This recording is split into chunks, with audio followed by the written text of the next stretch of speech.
Thing.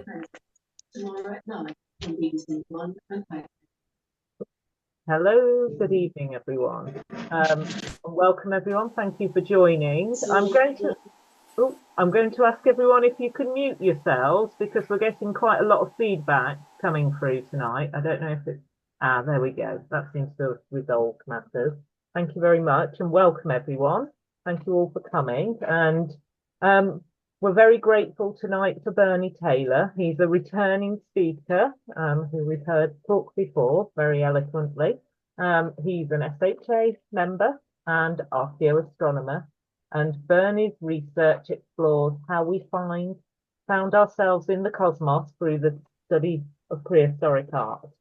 He's written a number of books, and one of these is called Biological Time and was written back in 2004, and a more recent book, Before Orion, Finding the Face of the Hero. If you want to read more about Bernie's work, it can be found on his website, which is www.beforeorion.com. So I'm going to hand over to Bernie, and tonight he's talking about the prehistory of the Southern Cross. Thank you, Bernie. Thank you, Caroline. So the first thing we're going to do is we're going to do a share screen, and we are going to see my PowerPoint presentation. And I'm going to get rid of, I'm going to mute the, we're not get, I'm going to, let's minimize. Oh, I think we're good, looking good now. So does everybody see slide 1? Yes. Yep. Okay. Perfect. Perfect. And I have the right month and year. So we're going to talk about the prehistory of the Southern Cross or the crux. And this is something that I historically did not even think about. It sort of came about by accident through multiple levels. And we're going to go through that today. And the image on the cover is from Niger. And that is kind of gives the way, but it doesn't tell the whole story of how we arrived at that point. We're going to go further closer to my home. I live in Portland, Oregon, which is on my far left side of the screen next to the Pacific Ocean. And then going, you can see a arrow pointing to sort of South Dakota. That is the Black Hills. And what we're going to do before we go into the prehistory of the Southern Cross is we're going to establish some concepts that many people may have seen and some people perhaps not. And in the Black Hills are the Lakota, sometimes called the Lakota Sioux. The Sioux is actually a derogatory word, but the Lakota. And as far as the Lakota are concerned, they've been there since time immemorial. And they have been there for a very long period of time. Whether or not they domiciled there or they migrated in and out are different questions. And in the Black Hills of South Dakota, there are many we call them pareidolia markers, and these are all places in the mountains and the hills and in the rocks where the Lakota found their place in time and space. And they would travel around the Black Hills throughout from the spring into the summer at each place to give praise or give thanks to the great Almighty and how it such connects to their world. And they did this not just at the terrestrial level, but they did it through astronomy as well. And I have 4 different, let's say, geological formations here. And we'll go to, look, you can see the Pleiades at 2. And the Lakota believed that the Pleiades were an assumption or girls that were placed into the heavens for their safety as part of their mythology. And that was the second part of their movement. And where the Black Hills is on the terrestrial plane is formerly called Harney Peak. And there are many peaks around it, but it's now Black Hills Peak. And Black Elk. Black Elk refers to Black Elk Speaks, the book that is highly recommended reading. And the last one in red on this one is Bear's Lodge. And Bear's Lodge is, from my perspective, is the most significant of them, because at Bear's Lodge they recognized, or they found the Greek constellation Gemini.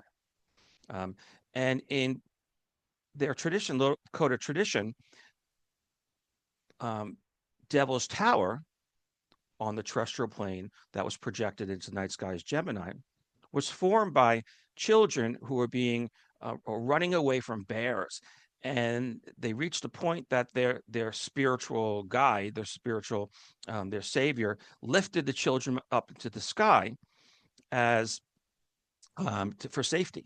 And as it lifted the children up into the sky, the bears claw down, and that's why we have the striations on Devil's Tower.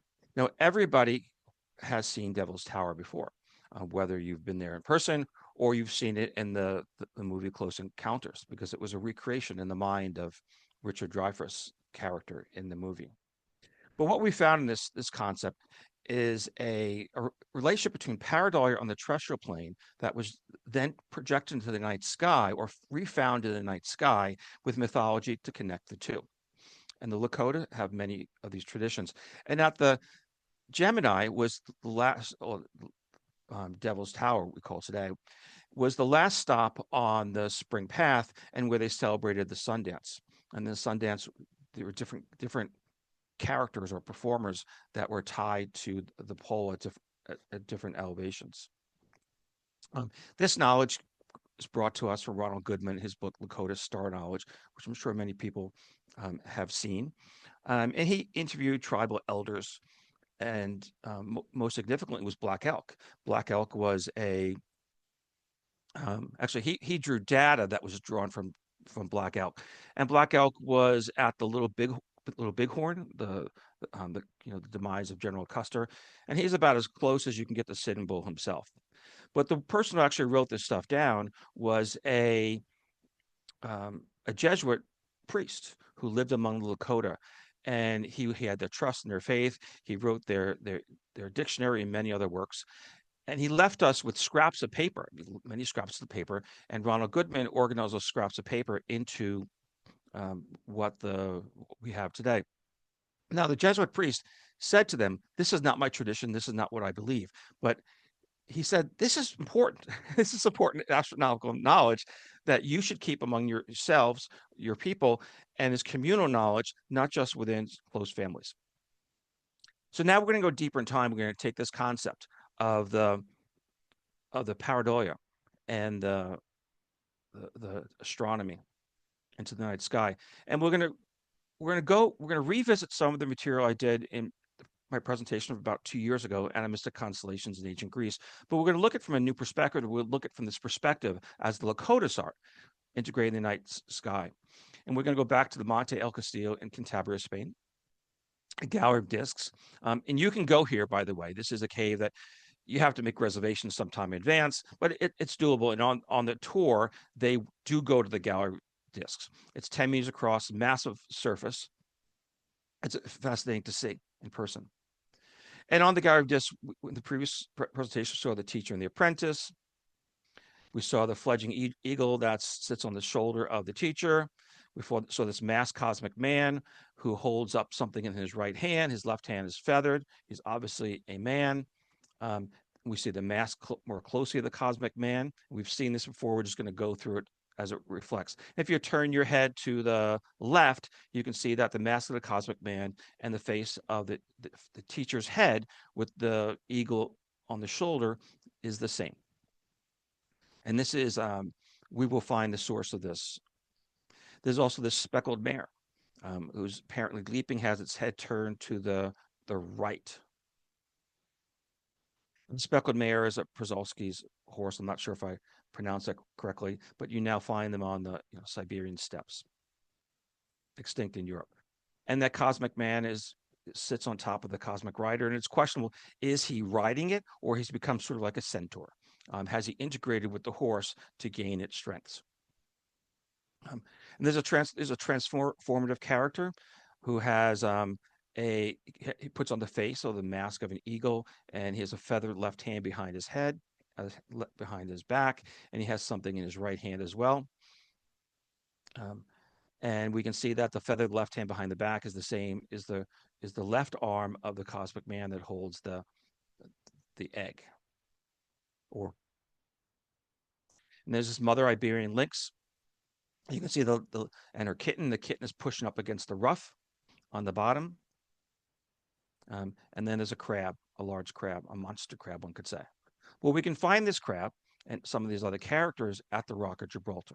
Um, and if we look to my right, we can see the what most people see as the Rock of Gibraltar, and below that is the airport and the hotel. But it's a bigger airport and a bigger hotel right now. And we can see how it kind of looks just like the the place from where the the crab comes out of the rock on the Gallery of Discs. And you can kind of even see the claw. And so it survived this pareidolia, this geological formation has survived at least 36,000 years. Okay. We can also find the horse. We can saw the head of the horse, and the head of the horse is in pareidolia on the same wall. It's just above it, and you can see the mane, the raised mane. You can see the peak of the head, and you can see the upper end of the muzzle. Now remember, it's pareidolia. This is not it's not great art. In fact, it's not art at all on the gallery on the Rock of Gibraltar. It's these are natural formations, but they were recreated onto the Gallery of Discs, and at that point, it became art. So there are no Cyclops who did these things. Okay, we can see a Mediterranean monk seal, and again, we find the head. We find in the pareidolia on the Rock of Gibraltar. We find the head. We find the flipper in the back, and this is so in the minds of the Paleolithic cave artists, this was a monster. I mean, it's truly monstrous, a massive monk seal. But there is a spinning bottlenose dolphin in the Gallery of Discs. Um, and we find that spinning bottlenose dolphin again on the pareidolia, but it's the length of the rock of Gibraltar, not just the north end, as we saw in the original image. Okay.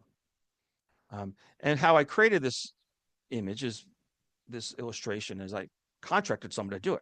And they took multiple images, including the two that you see of the photographs of different positions, as well as illustrations from more than 150 years ago. There's this therianthrope, a mixture of the man and the dolphin. There's the oldest female effigy, 34,000 years ago. And in the previous presentation, we saw that it's pareidolia of a person viewing south Jebel Musa. And Jebel Musa is not this. Jebel Musa is a known pareidolia. Jebel Musa is typically a male figure, and Musa is believed to be Moses. Okay. And that would be the Muslim male perspective.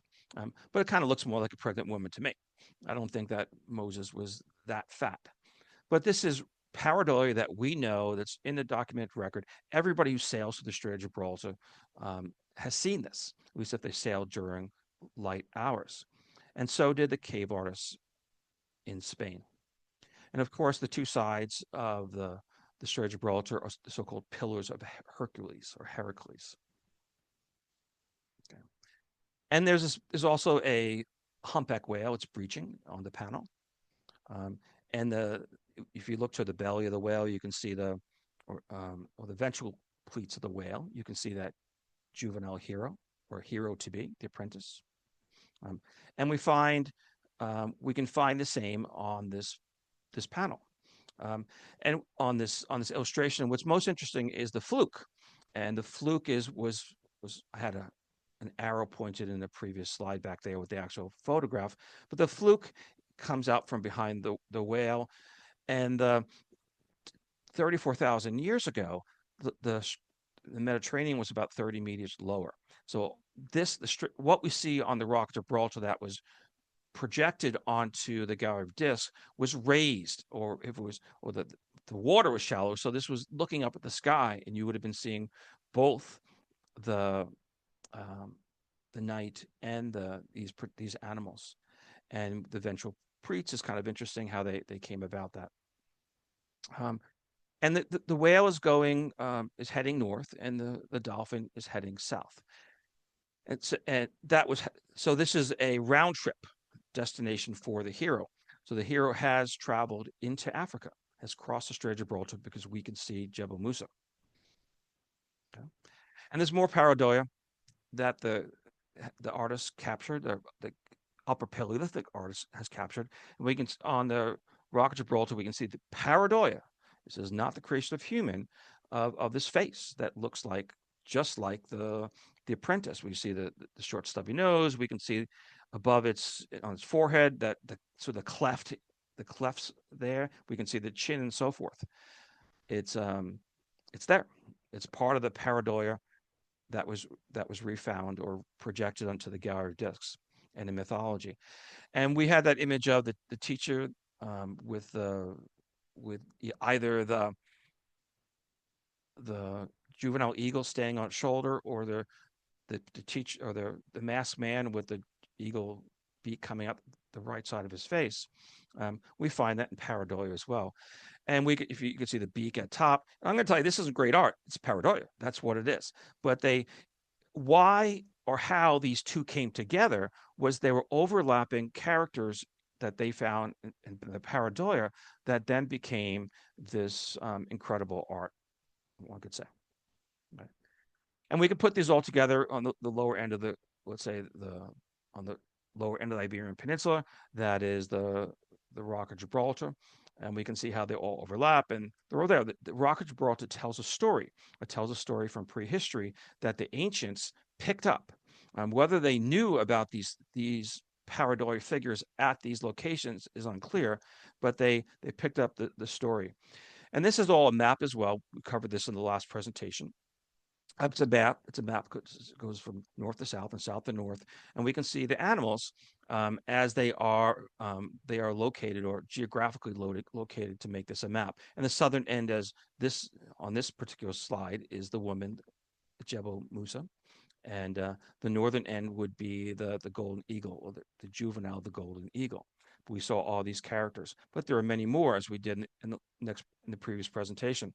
And these all become, and this goes back to the previous presentation, these are all constellations that were in the same order as the ancient Greeks assumed them.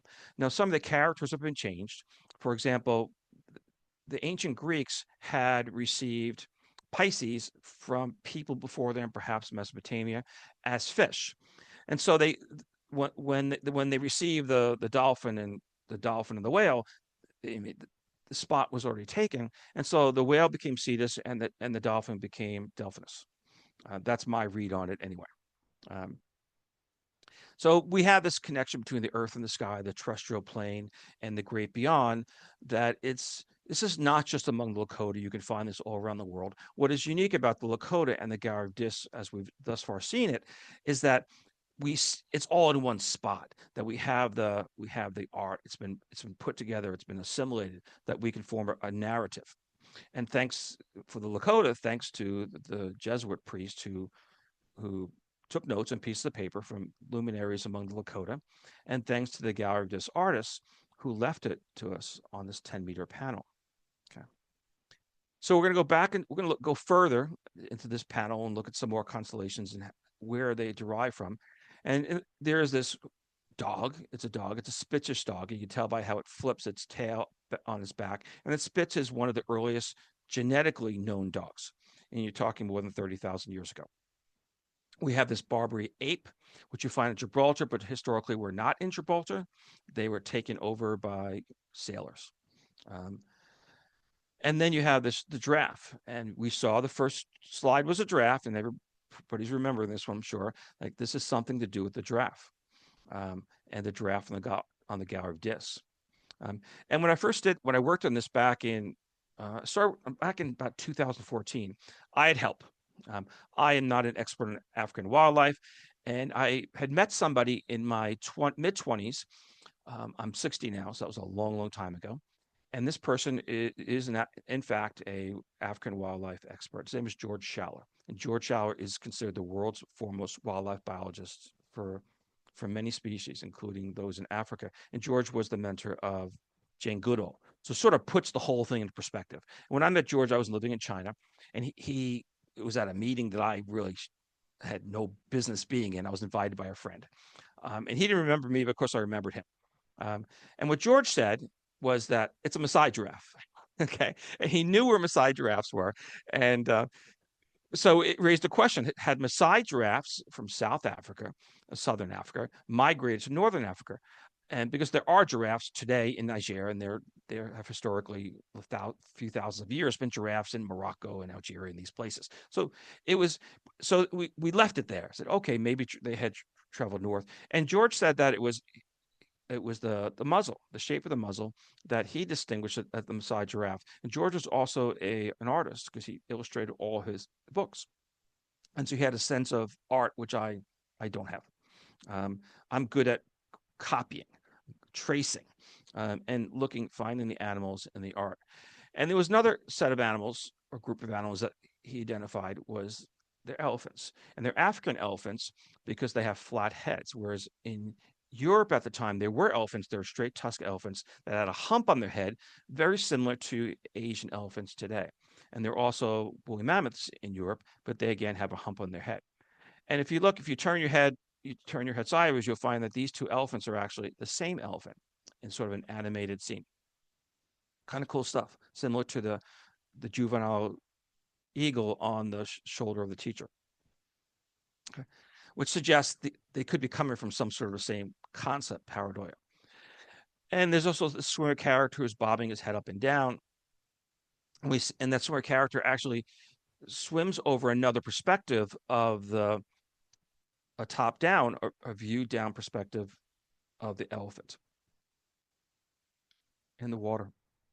There's also a red haired man, he's male, and there's a massive lion. So think about this panel is 10 meters across. So this lion is 8 meters. It's massive. And then this character something is licking the lion, and I think it's a lioness. That's my perspective, but I believe that the ancient Greeks or somebody else came up as a hydra because of the licking type of thing. But it's out there for interpretation. And then we have these characters that overlap each other, and we have this hero with the club, um, and that actually look into the characters that with the bobbing heads that are swimming because they overlap each other very much like everything else. And the lion paws the hero because they also overlap each other, which is kind of really cool. And we can, but the hero ultimately prevails, and he carries the red pelt of the lion, which is a narrative that we have from Hercules or Heracles. And the Heracles narrative, he goes to the cave, and it's not Heracles' blood; it's the blood from other people that the Nemean lion had killed, and he's drenched in the blood. And so it tells us this story. Um, there's also the mother bear and her cubs. And George and I, we worked on this. We kind of struggled. We didn't. What were the bears doing? Were they laying on the ground with their arms up? And it just didn't make sense to us. Um, and it wasn't until about 2016 I started looking at the geometry, and I thought it became more interesting that the bears are actually climbing. The juvenile bears are climbing, and it's a bear thing. Okay, the mother bear protects her juveniles, and whenever there's danger, she chases them up a tree, and sometimes she chases up the tree just to practice when there's danger. And at the point that the mother bear separates from the juveniles, she chases up a tree and she runs away. I mean, it sounds horrible, but it's true, and that's how bears do their thing. And emancipation. So it's this West African crocodile, uh, massive again. So you're talking 1.5 times, almost 1.5 times the the 10 meters, absolutely huge. And there's a striped reptile below. And then the hero appears to be stealing the crocodile's egg. There's also an ostrich. When I first saw this, I didn't see the legs of the ostrich, and I said, "Well, that looks like a swan because it kind of does look like a swan." And if you did cut off the legs of an ostrich, it would look like a swan. Okay. There's also a great auk, um, which are now extinct. But we can look at these in the night sky just as we did with the other ones, and we can see that the hero with the red hair is Orion. The spitch dog is Canis Major.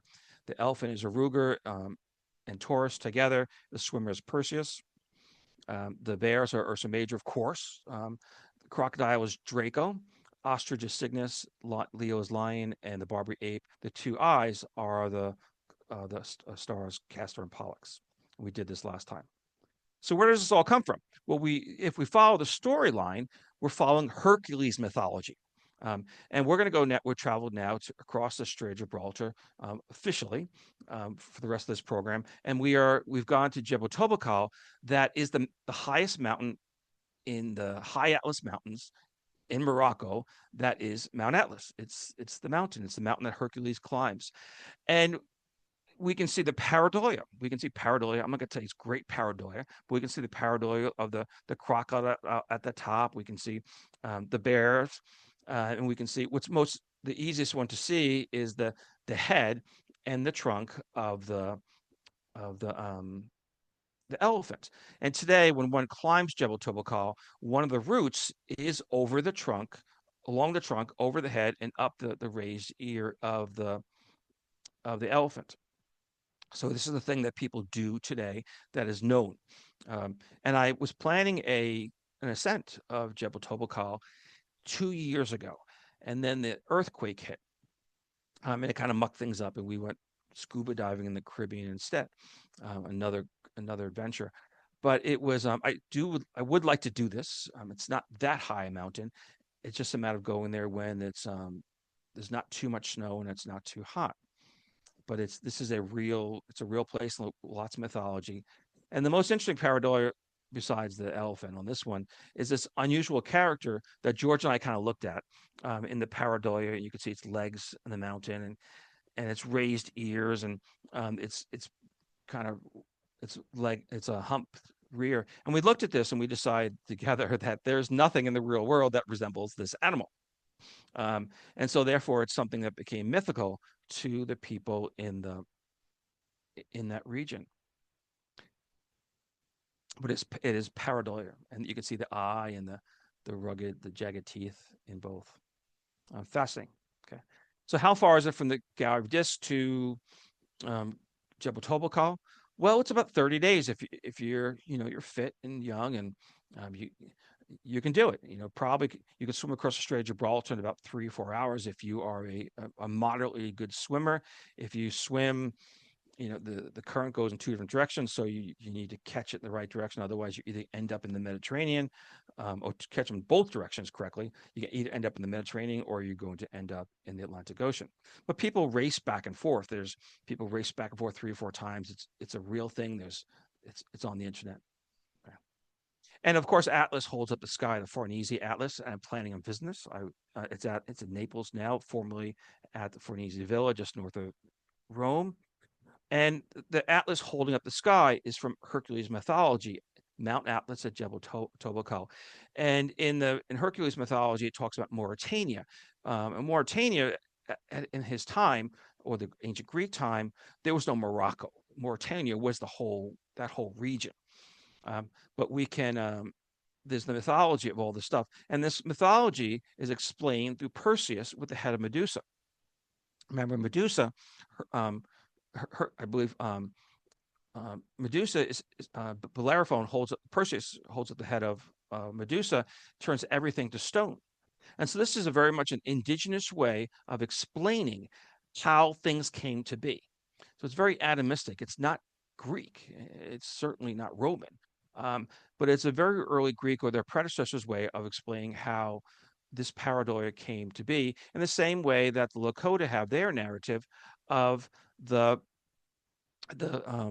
Devil's Tower or Black Bear Butte forming through children that are pushed up from the earth and the striations of the bears into the rock. So it's very animistic. It's an early way of seeing things. Now I went through this whole thing, and we didn't talk about astronomy for the drafts. I mean, and I've done most of this presentation many times over, and I never talked about the astronomy of the drafts because I didn't know. I truly didn't know. And people would say, "Well, what do you think?" I said, "I just don't know. I really don't know." And then because it's a Maasai giraffe, and maybe Maasai giraffes have been further north into Morocco and Algeria, which is reasonable. Over tens of thousands of years, animals migrate. Okay. Well, we can orient, we'll find the orientation of this giraffe to do a further study against the map that we saw earlier. And the giraffe, its neck is going towards the head, which is in the southerly direction.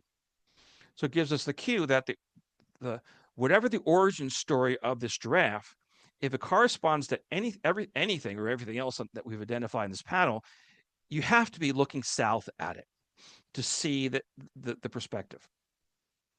Well, let's call it Southern Africa, called Southern Africa, because there's many peoples over a larger area that have migrated over time. They recognize the crooks or the crooks as giraffes, and there's different narratives for different peoples where the male giraffes, females, and juveniles. And this was the first time I saw this completely by accident. I was reading, just like everybody here reads about astronomy and all these subjects that nobody else reads. I was reading the book, and I thought, well, that's interesting.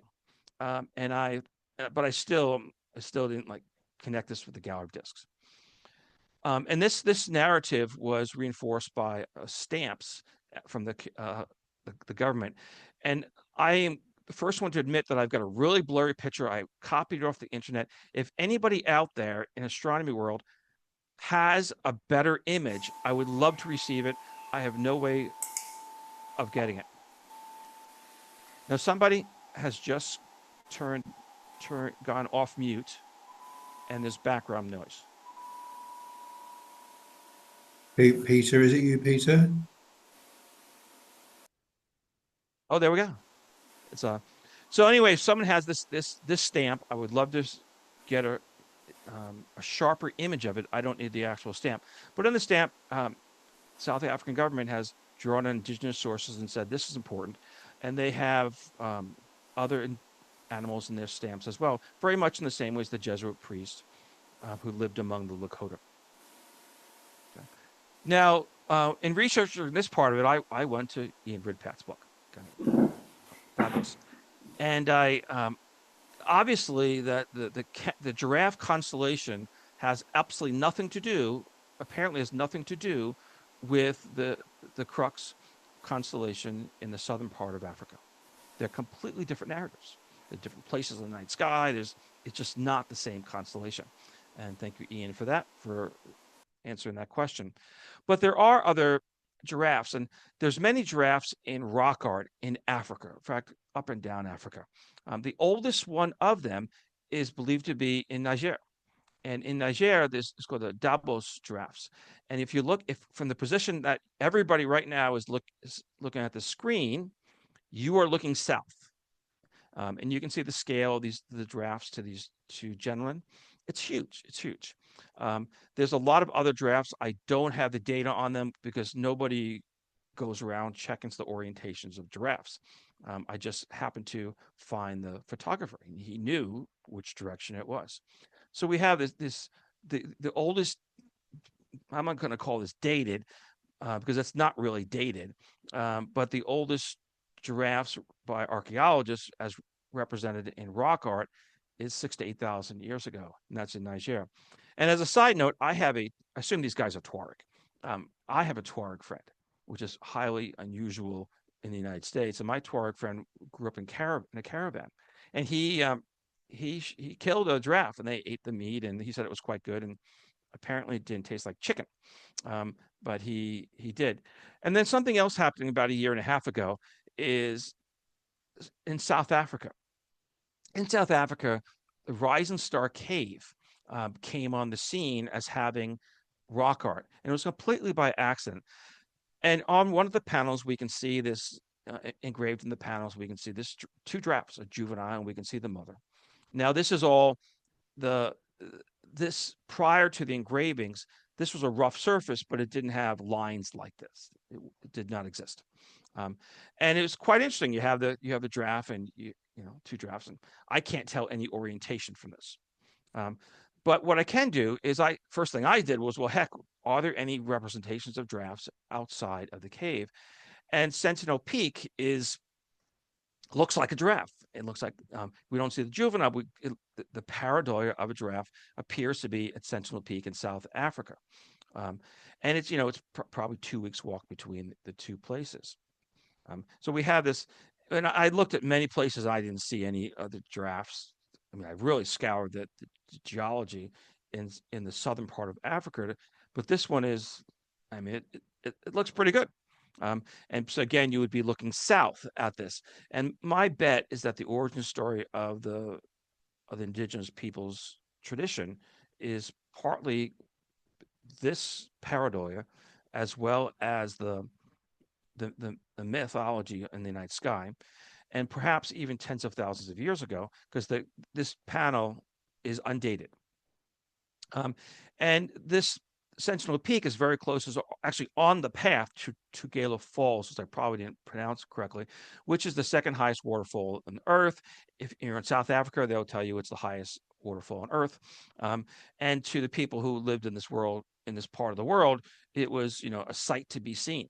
So it's not just that you have this giraffe in the pareidolia of the Sentinel Peak, but it's near perhaps one of the most significant landmarks in all of Africa.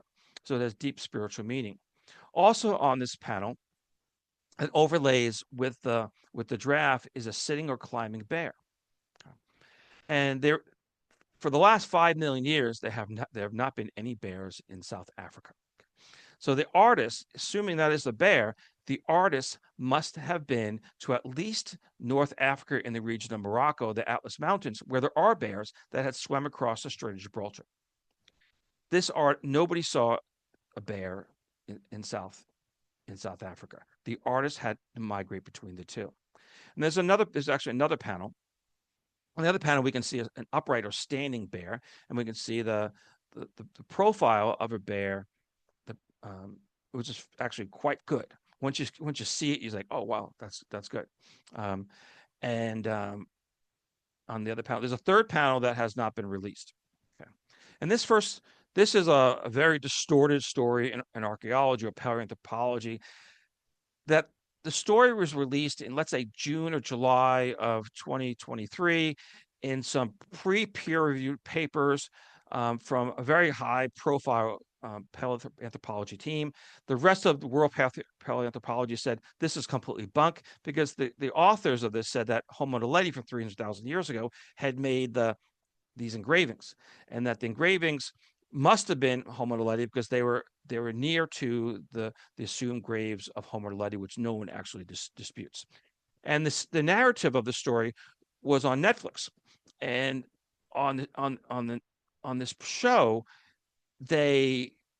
everything that it all happened in real time. And everything that they saw in real time on Netflix became the official narrative of the science, which is completely bogus science. So nobody looked at these panels after they were filmed on Netflix, because they were in a rush to get the pre-peer reviewed papers out, as well as a book by Lee Berger, as well as the Netflix series, all bundled up in the same time of year. And Lee Berger, people had been going to this cave and through this section for about 12 years or so. And this was the first time Lee Berger, the head of the team, had gone down. He lost a bunch of weight. I'd have to lose a bunch of weight as well as tighten my shoulder somehow. And then he sees this thing, and he believes he has a hallucinogenic vision, that it is in fact there, but it's sort of like revealed to him through, an ecstatic moment. And that's the story in the Netflix program. No science at all. It has nothing to do with Homo naledi. And I did it on my blog. I did 2 blogs on it, on this Rising Star Cave engraving, which includes many more images than we've just discussed today. And many of those images actually have repeats exactly in the same animals in the same order as they do in Iberian caves. So it's not a one-off. And the people that had been in the Rising Star Cave had been in these Iberian caves, because it's impossible that they could have it couldn't happen independently. Now, going back to the crux, the Southern Cross constellation, because we're back to the astronomy. We can go back to Cantabria, Spain, where the Gyre of Discus 35,000 years ago, and we can see the crux on the horizon. And I've put in Scorpius and Hydra for scale, because we can see how far above it. Those are very large constellations, the other two, and we can see the perspective of them. So it was there. And I did this with Starry Night Pro. If I started with StarNet Pro a long time ago. There's a public domain program now that I recommend people use that also it's Stellarium that I recommend people use. It's free, and there's a version that can go on your phone. But anyways, StarNet Pro, we can dial back time, kind of useful. We can go back to Gibraltar 35,000 years ago. Again, Crux is higher above the horizon, and we can see through the relative positions of Hydra and Scorpius. And of course, if you go to South Africa, we can see the Crux even higher above the horizon, which is kind of cool. So the body of the giraffe, because the gallery of this image, in fact, had a body of a giraffe. But as far as I can tell, in the narratives of the South African giraffes, I'm not hearing about a body. They talk about the heads of the male, the female, and the juvenile. And I looked, so I just threw in some asterisms or constellations that has been resorted, because the constellations, through precession, the constellations move around, and therefore they're not, many of them will not look the same. So what would the Crux look like? And is there anything in there that perhaps could have been formed the neck? I don't know. I don't see it, because we generally form constellations from patterns of stars, and would they have seen the same? They would have seen something perhaps, but so perhaps the star or the constellation of the Crux as seen on the gallery of discs might have been the heads, but I don't know. But I just don't see the rest of the bodies, and maybe it's there somehow. I'm just not seeing it, because we do see this great Maasai-looking giraffe on the gallery of discs with the very long neck, and we have these dots, red discs there. So everybody's asking the question. There's really one question to ask about this, besides is Bernie crazy? Is it's a long way from Cantabria, Spain, or from Gibraltar to South Africa. And so there's an English distance walker named Fiona Campbell, and Fiona walked from Cape Town to South Africa, from Cape Town, South Africa, to Tangiers, Morocco, in 29 months. So this has been done. In fact, she could have done it in 2 years, but there was a revolution or something going on, and she had to step off the trail and then come back later. And when she came back later, she had some special air service friend of hers complete the journey. So this is done in modern times, and people who are more astute to the lands could easily have done it. The question is their navigation. Well, how did you navigate? Well, ideally, you could navigate north to south. Your furthermost point is the Southern Cross. Okay. Now, Fiona and I are each other's super fans. Fiona read my book, Biological Time 2004 book, and she lived the concept of lunar timekeeping, and hunting, gathering, foraging, and fishing for a whole year. So she didn't go to the grocery store, and she had this experience and wrote a book. And then she started a school out of Suffolk, the UK, where one can go to do she did and to learn. And I recommend everybody to go do that. I haven't done it, but I recommend it. And I truly believe that Fiona should be nominated to the Royal Astronomical Society for her great work towards indigenous astronomy. And she's written other books as well, The Beat of a Different Drum. And Fiona and I have become fast friends, and we read each other's stuff, and we have learned from each other. And that is my deep English connection. Okay. So is there a prehistory of the Southern Cross that times to 3,000 BCE? Is there, the Rising Star Cave art is entirely undateable. But it does look an awful lot like Sentinel Peak. We do have the Niger giraffes from 6,000 to 8,000 years ago, and we are looking south. But there are many other giraffes in rock art that I don't know which direction they go, and I don't have resources to do that. And we do have the current indigenous traditions in South Africa to point to this is not something new. And this is something that predated the European colonization. I have lots of links in social media, so you're welcome to ask me questions and all that sort of stuff. And I am out there. What I'm going to do I'm going to do this two ways. One way is I can leave the screen up if anybody has the PowerPoint up, if anybody has a question about the PowerPoint, or I can stop the sharing and I could just answer without the images. I think if we stop the share and Okay. then we can see everyone's faces and I can see if anyone's got their hands up. And well, thank you ever so much, Bernie. That was incredibly fascinating. I really enjoyed that. I'm slightly scared by the idea of swimming the Sea of Gibraltar, I must say. I don't know if anyone else feels that they are capable of that, but it's certainly beyond my swimming abilities. But I'm sure it must be able to be done. Has anyone got any questions for Bernie?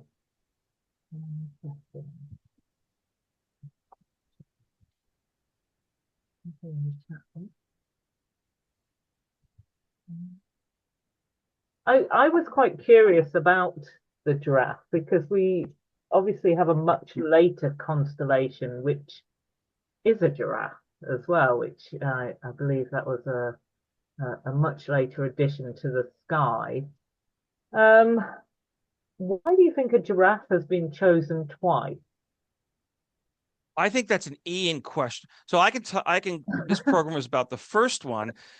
The second, but why was it chosen the second time is definitely an Ian question. Ian, do you want to step up on this one?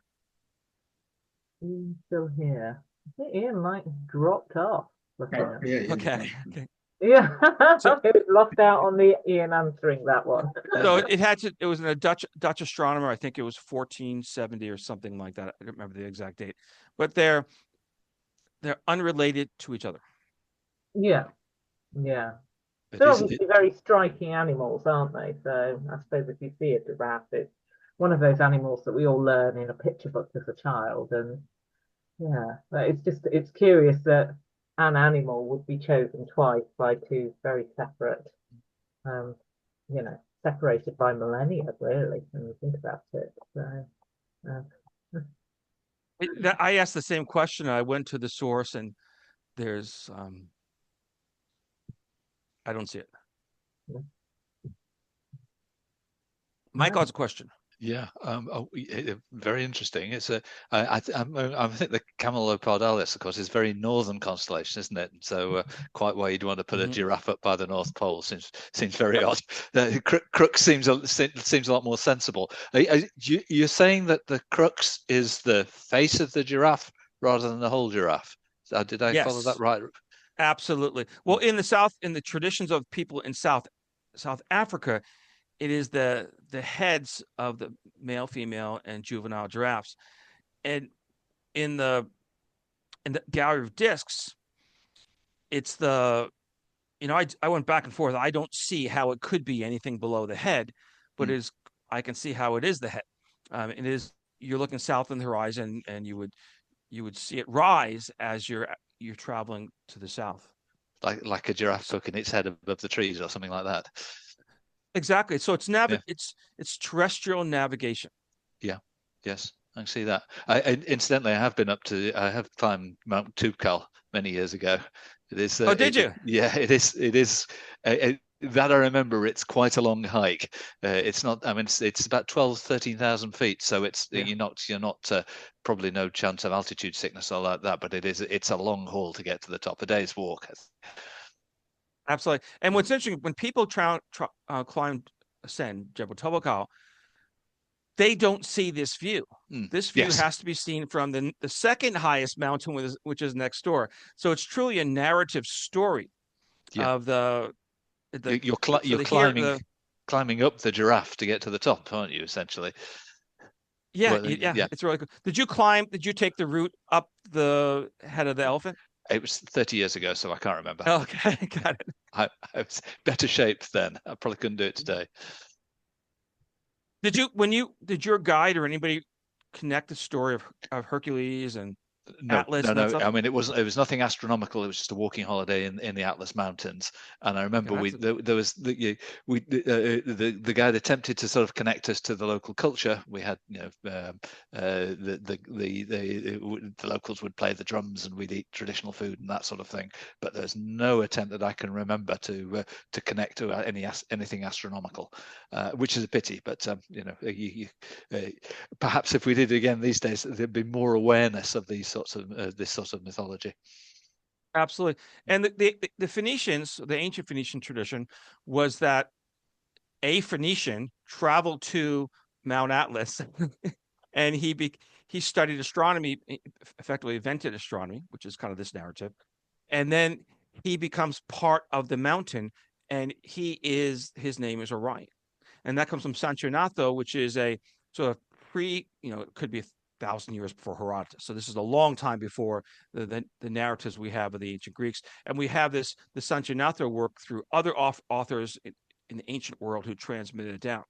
So this narrative is it's indigenous, and the local people in times of Herodotus, because Herodotus recognized Mount Atlas too, and he said that if people treated it as it's a god, which also makes sense, and that they never ate a living thing, which would suggest that they were vegetarians. I'm not convinced about that, but we have before Plato, we have Herodotus, and before Herodotus, we have Sanchionato, who tell us of this place where there was astronomy invented, and there's this deep tradition, and these deep traditions, I would suggest, are animistic. They have, just like the Lakota, these are not people of science and reason, but we inherited their knowledge because it was useful, and it was especially useful for terrestrial navigation, but one could use it for ocean navigation as well.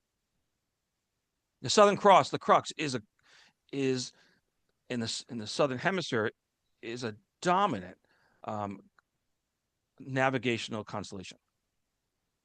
When you see the Southern Cross for the first time, there's like this Neil Young song. Yeah. Thank you, Mike. Any more questions? No? Okay. Well, thank you ever so much, Bernie. That was absolutely fascinating. Hopefully you're okay with us putting this up onto our YouTube. I think we did, your last one is already sitting there. Is that correct, John? Yes, it is. Yeah, because quite often there's quite a lot of views posts. Yeah, I think what I might do is add a link to all of the webinars on the same page, but I'll think about that tomorrow or the next day. Fabulous. Okay, I'll stop the recording then.